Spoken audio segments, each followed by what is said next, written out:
আসসালামু আলাইকুম রহমতুল্লাহ। বন্ধুরা, আজকে আলোচনা করব আমাদের বাংলা সাহিত্যের অন্যতম একজন কিংবদন্তি মানিক বন্দ্যোপাধ্যায় নিয়ে। তার একটি সামগ্রিক পরিচয় হচ্ছে তিনি একজন ভারতীয় বাঙালি কথাসাহিত্যিক। তিনি হচ্ছেন ভারতীয় বাঙালি কথাসাহিত্যিক। কথাসাহিত্যিক কারা?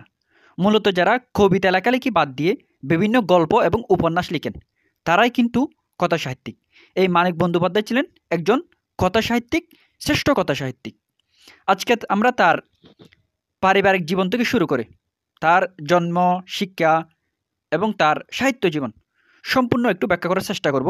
এবং আমরা ফোকাস করব যেন পরীক্ষার মধ্যে যে তোমাদের ভার্সিটি বা অ্যাডমিশন পরীক্ষার মধ্যে যেগুলো আছে এগুলোকেও একটু ফোকাস করার। আচ্ছা, মানিক বন্দ্যোপাধ্যায় বিহারের সাঁওতাল পরগনা জেলায় সাঁওতাল পরগনার ধুমকায় 1908 খ্রিস্টাব্দের 9 মে জন্মগ্রহণ করেন। তাহলে তার জন্মসন হচ্ছে 1908 9 মে। 1908 9 মে তার জন্মসাল। আচ্ছা, এবং তার জন্মস্থান হচ্ছে, আমি একটু ব্যাখ্যা করার চেষ্টা করি। দেশ হচ্ছে ভারত, এবং রাজ্য হচ্ছে বিহার।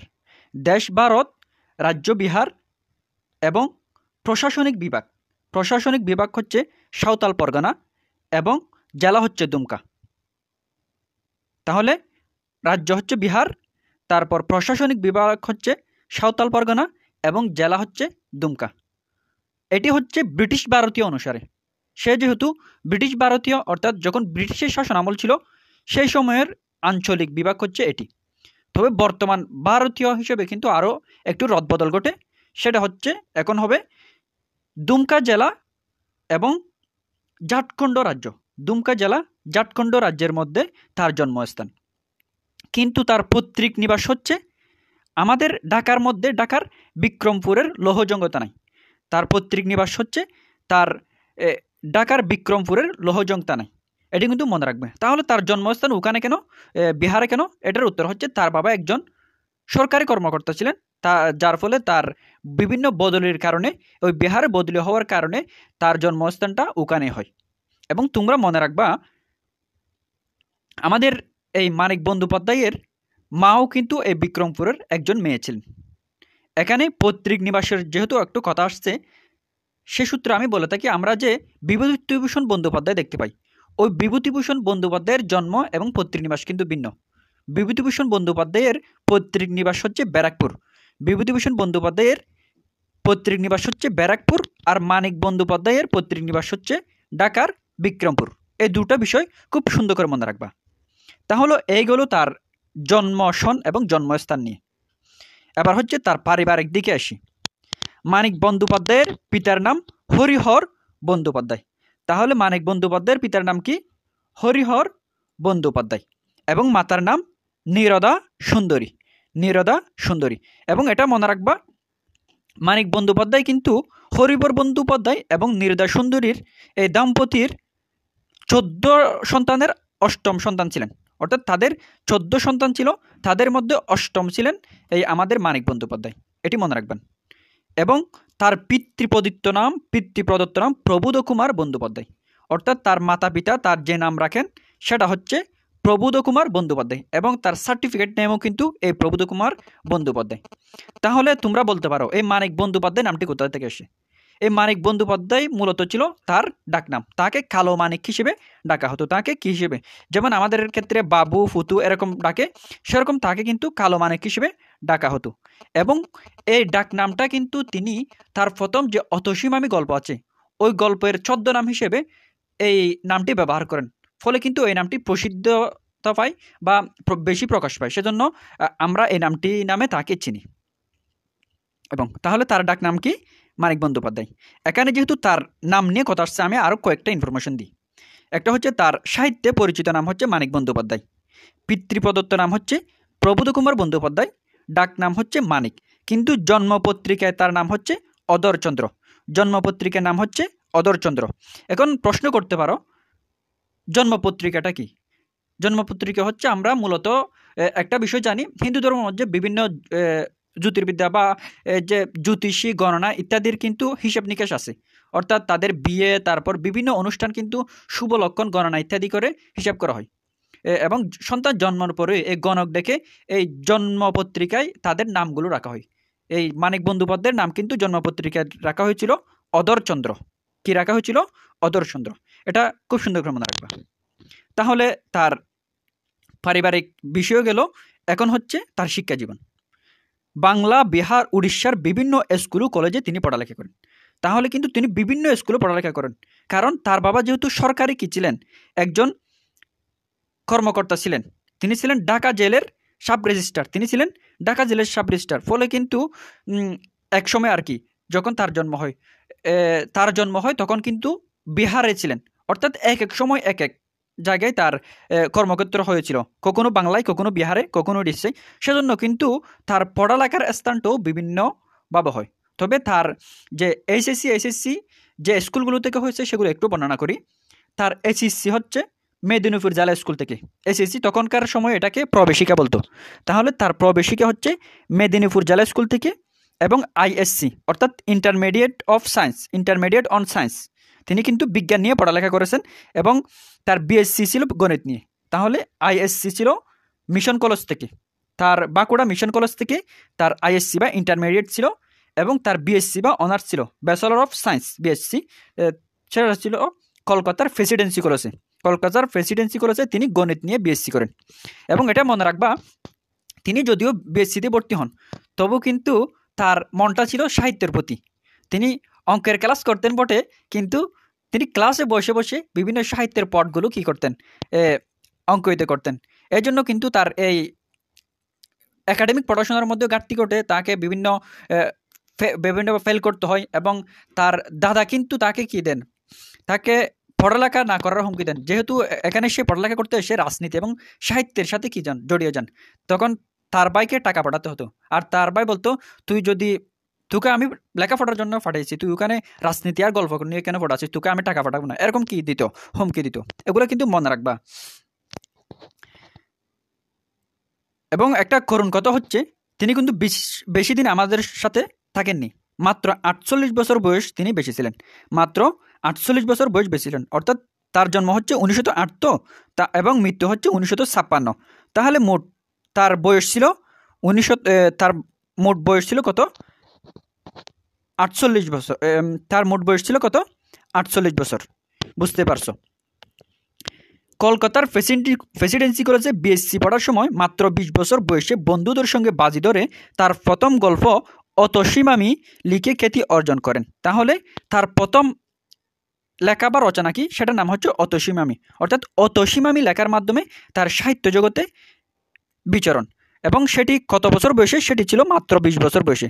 মাত্র 20 বছর বয়সে এই অতসীমামি গল্পটি লেখেন এবং বন্ধুদের সাথে বাজি ধরে। বাজিটা কীরকম ছিল? ঠিক এরকম। অর্থাৎ তারা কয়েকজন সাহিত্য নিয়ে আলোচনা করছিল। ঠিক ওই সময় মানিক বন্দ্যোপাধ্যায় কী বলে, বাজি ধরে যে আমি 2-3 মাসের মাধ্যমে এমন একটা গল্প লিখবো যেটা ভারতবর্ষ পত্রিকা বলো, বিচিত্রা পত্রিকা, বিশেষ করে বিচিত্রা পত্রিকার মধ্যে অবশ্যই স্থান করে নেবে। এরকম একটা বাজি ধরেন বন্ধুদের সাথে। এবং ঠিক কিন্তু ওই গল্পটা তার প্রকাশই হয়। অতসীমামি গল্পটা কিন্তু বাজি ধরে তিনি লেখেন এবং বিচিত্রার মধ্যে এই গল্পটি প্রকাশ পায়। ফলে কিন্তু তার নামটি কি হয়ে যায়, সাহিত্য জগতে পরিচিত হয়ে যায়। এবং সেখানে তিনি তার লেখার নাম হিসেবে মানিক বন্দ্যোপাধ্যায় নামটি দিয়েছিলেন। আচ্ছা, এটা ছিল কিন্তু তার লেখালেখির শুরুর গল্প। তারপর জীবনের বাকি 28 বছর নিরবচ্ছিন্নভাবে লিখে গেছেন। তাহলে তার 28 বছর, বাকি 28 বছর কিন্তু নিরবচ্ছিন্নভাবে তিনি বা কন্টিনিউয়াসলি লিখে গেছেন। মাঝে বছর 3 মাত্র তিনি চাকরি ও ব্যবসায়িক কাজে নিজেকে জড়ালেও বাকি পুরোটা সময় তিনি সার্বক্ষণিক সাহিত্যিকভাবে নিয়োজিত ছিলেন। অর্থাৎ পুরো জীবন সাহিত্যের সাথে কিন্তু তার কী ছিল, সম্পৃক্ত ছিল। সেজন্য কিন্তু তাকে অনেক কষ্টের মধ্যে দিয়ে তার জীবনটা অতিবাহিত করতে হয়েছিল। সেজন্য তিনি বলেছেন, তোমরা কেউ নিজের রুটি রোজগারের ব্যবস্থা না করে সাহিত্য এসো না, কারণ যদি আসো আমার মতো কষ্টের সাথে জীবনযাপন করতে হবে। এমনকি কথিত আছে যে যেদিন তিনি মারা যাবেন তার আগের দিন কিন্তু তাকে আদালতে হাজির করতে হতো, কারণ তিনি বাসা ভাড়া দিতে পারেননি। মালিক কী করেন, তার বিরুদ্ধে গ্রেফতারি পরোয়ানা বা তার বিরুদ্ধে মামলা করেন। সেরকম একটা কিন্তু খারাপ পরিস্থিতির মধ্যে দিয়ে তাকে যেতে হয়েছে। যদিও তিনি গণিতে বিএসসি করেছেন, সাহিত্যে প্রেমের কারণে তাকে কিন্তু যেহেতু সাহিত্যের তেমন কি নাই, টাকা নাই ওই ফিল্ডে, সেজন্য কিন্তু তাকে খুব কষ্টে বা খুব শোষিতভাবে জীবনযাপন করতে হয়। এবার হচ্ছে তার সাহিত্য জীবনে একটু আমরা আলোচনা করি। তার উপন্যাস ও ছোট গল্প লেখক হিসেবে মানিক বন্দ্যোপাধ্যায় সাহিত্যে খ্যাতিমান। তাহলে তিনি কি হিসেবে খ্যাতিমান? তিনি হচ্ছে উপন্যাস এবং ছোট গল্প। তোমরা মনে রাখবা তার উপন্যাস হচ্ছে 40টি এবং ছোট গল্প হচ্ছে প্রায় 300টি। আমাদের মাসি পিসেও কিন্তু একটি তার উল্লেখযোগ্য ছোট গল্প। অল্প সময়ে প্রচুর গল্প উপন্যাস সৃষ্টি করেন। অবশ্যই তিনি কিন্তু মাত্র 48 বছর বয়স পেয়ে 40টার মতো উপন্যাস এবং 300টির মতো কী করেন, ছোট গল্প রচনা করেন। সেই সঙ্গে লিখেছেন কিছু কবিতা, নাটক, প্রবন্ধ ও ডায়েরি। আচ্ছা, বিজ্ঞান মনস্ক এই লেখক মানুষের মনোজগৎ তথা অন্তর্জীবনের রূপকার হিসেবে সার্থকতা দেখিয়েছেন। যেহেতু তিনি বিজ্ঞানের ছাত্র, অবশ্যই তিনি একজন বিজ্ঞান মনস্ক, এবং তোমরা এখানে মনে রাখবে সে কিন্তু মনোজগৎ নিয়ে কি করতেন, তিনি আগ্রহী ছিলেন। অর্থাৎ আমরা যে ফ্রয়েডের নাম শুনতে পাই, একজন মনোবিজ্ঞানী, এবং কার্ল মার্কস, তাদের জীবন এবং তাদের ধ্যান ধারণার সাথে কিন্তু তার এক ধরনের কী ছিল, সংযোগ ছিল। ফ্রয়েডের মনোজগৎ বা মনোবিজ্ঞান এবং কার্ল মার্কসের রাজনীতি, ওই দুই ধারার মাধ্যমে কিন্তু তিনি খুবই প্রভাবিত ছিলেন, এটা তোমরা মনে রাখবা।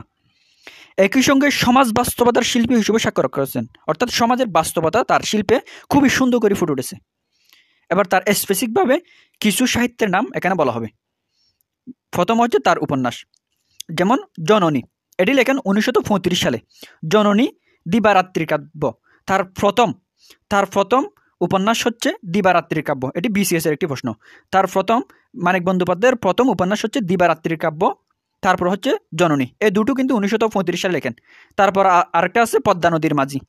এই পদ্মা নদীর মাঝির মধ্যে পদ্মা তারগড়, যেহেতু এখানে পত্রিক নিবাস যেহেতু ঢাকা, পদ্মা নদীর কাছাকাছি, সেজন্য কিন্তু এই পদ্মা নদী এবং তাদের মাঝি এবং তাদের মানুষের যে একটা জীবন, ওটা কিন্তু ওই পদ্মা নদীর মাঝির মধ্যে ফুটে ওঠে। তারপর হচ্ছে ফুতুল নাচের ইতিকতা। ফুতুল নাচের ইতিকতার মধ্যে তার মায়ের যে মাতৃভূমি বা মায়ের দেশে বাড়ির বা লোহজংয়ের কথা কিন্তু এই ফুতুল নাচের ইতিকতার মধ্যে ফুটে ওঠে। তারপর হচ্ছে চিহ্ন প্রভৃতি তার বিখ্যাত উপন্যাস। তাহলে কি কি? জননী, দিবারাত্রির কাব্য, পদ্মা নদীর মাঝি, তারপর হচ্ছে ফুতুল নাচের ইতিকতা, চিহ্ন। সেরকম কিন্তু প্রাগৈতিহাসিক, অহিংসা, সমুদ্রের স্বাদ, এরকম আরও অনেক তার কি আছে, উপন্যাস আছে। তোমরা এগুলোই মনে রাখবা। এখানে যে 4টা বা 5টা দেওয়া আছে, এগুলো খুব সুন্দর করে মনে রাখবা। এখন তার ছোট গল্পের কথা বলবে। ছোট গল্পের মধ্যে উল্লেখযোগ্য হচ্ছে প্রাগৈতিহাসিক, সরীসৃপ, সমুদ্রের স্বাদ, কুষ্ঠরোগীর বউ, টিকটিকি, হলুদ পোড়া, আজকাল পরশুর গল্প, হারানোর নাচ জামাই, ছোটো বকুল ফুলের যাত্রী। এগুলো কিন্তু তার ছোট গল্প। তার কিন্তু প্রায় 300টির মতো কী আছে, ছোট গল্প আছে। এখানে মাত্র কয়েকটি যা উল্লেখযোগ্য তা দেওয়া হয়েছে। এবং কলকাতায় 1956 খ্রিস্টাব্দের 3রা ডিসেম্বর তিনি মৃত্যুবরণ করেন। এবং তার যে রোগ ছিল সেটা ছিল মৃগী রোগ। 1935 সাল থেকে কিন্তু তিনি মৃগী রোগে আক্রান্ত হন। ফলে এটা আজ সময়ের সাথে সাথে এটা জটিল হতে থাকে এবং 1956 সালে গিয়ে মাত্র 48 বছর বয়সে গিয়ে এটা তার মৃত্যুর কারণ হয়ে দাঁড়ায়। এটা ছিল কিন্তু মানিক বন্দ্যোপাধ্যায়ের একটা সামগ্রিক জীবনী। তাহলে তোমরা এখানে কি কি মনে রাখবা? এখানে মূলত তার পৈতৃক নিবাস যে বিক্রমপুর, ওটা মনে রাখবা খুব সুন্দর করে। তারপরে তার পিতৃপ্রদত্ত নাম প্রবোধ কুমার বন্দ্যোপাধ্যায়, এটা মনে রাখবা। এবং ডাকনাম মানিক, এটা মনে রাখবা। আর তার মাত্র 20 বছর বয়সে তার প্রথম অতসীমামী গল্পটি কী হয়, প্রকাশিত হয়, এটা মনে রাখবা। আর যে উপন্যাসগুলোর কথা দেওয়া আছে সেগুলো একটু চোখ বুলিয়ে রাখবা। আশা করি তোমরা বুঝতে পেরেছো। আর না বুঝলে অবশ্যই আমাকে জানাবা। জাযাকুমুল্লাহ ফর ওয়াচিং।